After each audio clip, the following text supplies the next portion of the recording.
যায় না যে একটু যাত্রী বিরতি, যার যদি কোনো কিছু খাবার প্রয়োজন হয়, একটু রেস্টের প্রয়োজন হয়, আপনারা একটু রেস্ট করে নেন। কি কারণে? অনেক জার্নি, অনেক লম্বা একটা সময়ের জার্নি। এই সময়টুকুর মধ্যে যদি সারাক্ষণ শুধু চলতেই থাকে, এই ব্যক্তির শরীরের অবস্থা খারাপ হয়ে যেতে পারে। যার জন্য তার একটা যাত্রা বিরতি দেওয়া হয়। হুজুর সাল্লাল্লাহু আলাইহি ওয়াসাল্লাম বলেন তো, এই যে 12 ঘন্টা 14 ঘন্টার জার্নি, 10 ঘন্টার জার্নি, যাত্রী বিরতি কয় ঘন্টা হয়?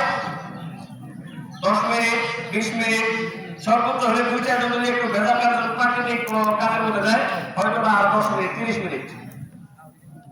এই যে আল্লাহ তাআলা আমাদেরকে এত সময় দিয়েছেন, দুনিয়ার সময় কয় মিনিট?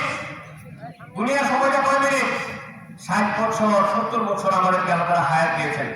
হুজুর সাল্লাল্লাহু আলাইহি ওয়াসাল্লাম বলেন যে দুনিয়ার 60 বছর সময় তোমরা অসীম সময় মনে করতেছো, অনন্তকাল মনে করতেছো, এই সময় আল্লাহর কাছে গুরুত্ব না। হুজুর সাল্লাল্লাহু আলাইহি ওয়াসাল্লাম বলেছেন যে দুনিয়াতে তুমি এমন ভাবে চলো যেন তুমি মুসাফির।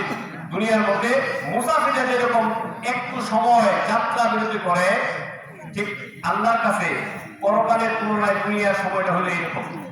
এই জন্য সবাই তো উপস্থিতি, দুনিয়ার গুরুত্ব আমাদের দেওয়া দরকার নাই। মুমিন বান্দা দুনিয়ার চিন্তা করে না,